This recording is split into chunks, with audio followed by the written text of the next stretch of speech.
we know Balerion the Black Dread. When the greatest dragon in Game of Thrones history died, maesters measured his skull and declared him the largest dragon ever recorded. 722 feet from wingtip to wingtip, a living shadow that could blot out the sun over King's Landing. But in the oldest Valyrian texts, half-burned scrolls rescued from the smoking sea, after the Doom of Valyria, there's a whisper of something older, something that makes even Balerion look small. A dragon with a wingspan of 1,670 feet, more than twice Balerian's size. A creature so massive that the Black Dread's entire shadow could fit inside its own, with room for 3 more dragons beside him. The ancient Valyrians didn't tame it. They couldn't. They were just shepherds then, herding sheep across volcanic hills, watching mountains burn, staying as far from the 14 flames as they could. Tonight, we're going back 7,000 years before House Targaryen, before the Valyrian Freehold, before dragonriders existed, to when a single god-born dragon lived inside a volcano for 400 years, and its death became the spark that ignited the greatest dragon empire the world has ever seen. Picture the Valyrian Peninsula in deep prehistory. The 14 flames have just been created, not by natural geology, but by divine will. The goddess Therax, in her dragon form, descended from Pyrrha, the sky citadel of the Valyrian gods, and reshaped the earth itself. Where 2 ancient vents burned low, she breathed life into 12 more, creating the legendary 14 flames that would one day power the Valyrian Freehold. But here's what the scrolls whisper. When you channel that much divine power through mortal stone, something happens. Not all of Therax's war magic dissipated when her work was done. In one volcano, the texts call it Valcaryon, the howling flame, excess divinity pooled in the magma chamber, like molten gold, and that power didn't fade. It coalesced into life. Deep beneath Valcaryon, something began to form. Not in an egg like the dragons of House of the Dragon. There was no mother, no father, no Targaryen bloodline. Just raw god magic mutating into consciousness. A skeleton crystallized in the heart of the magma, white as ash glass, harder than star iron. Scales formed over the bones, glowing faintly from within. And then a heart, condensed from star-hot flame, began to beat. The gestation took decades, maybe longer, but eventually, Valcaryon exploded from within. The dragon didn't erupt up. It tore out, clawing through solid rock. And then came the roar, a sound so deep, so primal, that proto-dragons nesting in nearby vents died instantly. Shepherds 50 miles away fell to their knees, thinking the Valyrian gods themselves had descended to Earth. They weren't entirely wrong.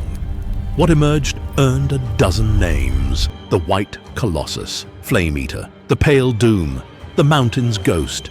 It was bone white like ash after a great burning, with scales thick as castle walls and eyes like twin furnaces. This was no creature meant for dragonriders. This was the prototype, the first and only god-born titan. A divine mistake that would live for 4 centuries. Here's the terrifying truth about dragons in Game of Thrones lore. They never stop growing.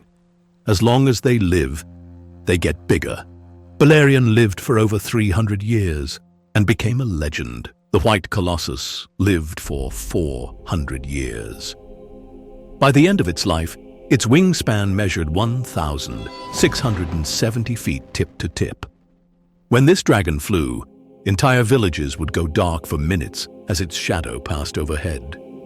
But the White Colossus didn't nest on cliffs like the Targaryen dragons. It lived inside Valcaryon, coiled around magma chambers, half submerged in liquid rock, sleeping for decades at a time. The shepherds learned to read the mountain's moods. When it rumbled deeply, the dragon was shifting in its sleep. When steam vented from new fissures, it had stretched its wings. They burned offerings on distant hilltops, praying for the howling flame to stay quiet. They were really praying for a god-born dragon to keep sleeping. At first, the Titan fed on other dragons, smaller proto-dragons that roosted in the volcanic peaks. Within 50 years, No other fire creatures remained, so it turned to mortal prey. Giant land beasts roasted alive, entire forests incinerated, coastal wildlife hauled from the sea, and eventually human settlements. Wherever the white Colossus hunted, the earth turned to glass and ash, scars that lasted generations. The shepherds developed survival rituals. When the mountain's glow brightened, they'd light signal fires.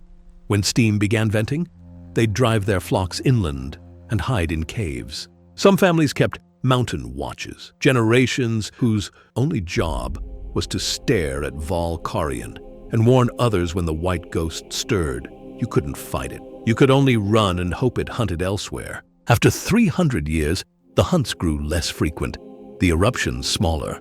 The dragon was aging. Its once gleaming scales had dulled and cracked. It took longer to fly now, moving like thunder. Powerful still, but no longer lightning quick. The shepherds whispered that the mountain's anger was finally cooling. Then, roughly 400 years after its birth, the white Colossus descended one final time. Not to hunt, but to die. It returned to the deepest heart of Valkyrian, where it had first formed from god fire and magic and coiled around the volcanic core. The fire inside it, that god-born flame that had burned for centuries, dwindled from star bright to ember glow to nothing. There was no epic battle, no dragon rider with a spear, just exhaustion. Valkyrian shuddered once with a deep rolling quake. The magma level dropped, and then silence. For the first time in 400 years, the howling flame was quiet.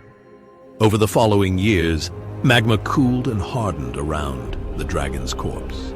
Flesh baked away, but the bones remained, a perfect, colossal skeleton encased in cooling rock deep beneath the mountain. The greatest dragon in history had become part of the bedrock. A few hundred years later, a shepherd boy chasing stray sheep discovered a new fissure on Valkyrian's flank.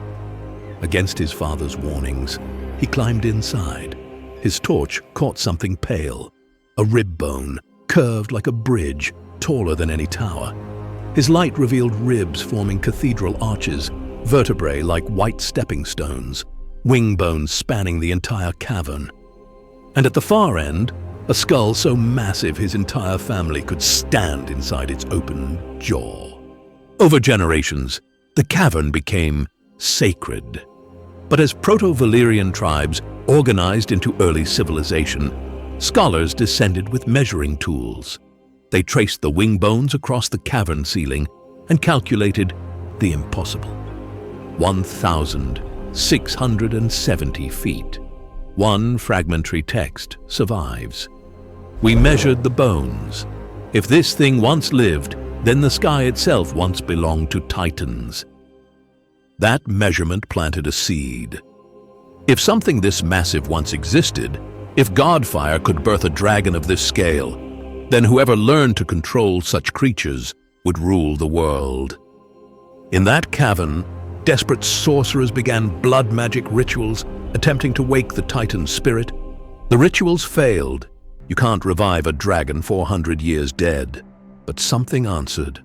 Wild dragons were drawn to the magical energy, and one day, a Valyrian sorcerer bonded with one, creating the first connection between human and dragon.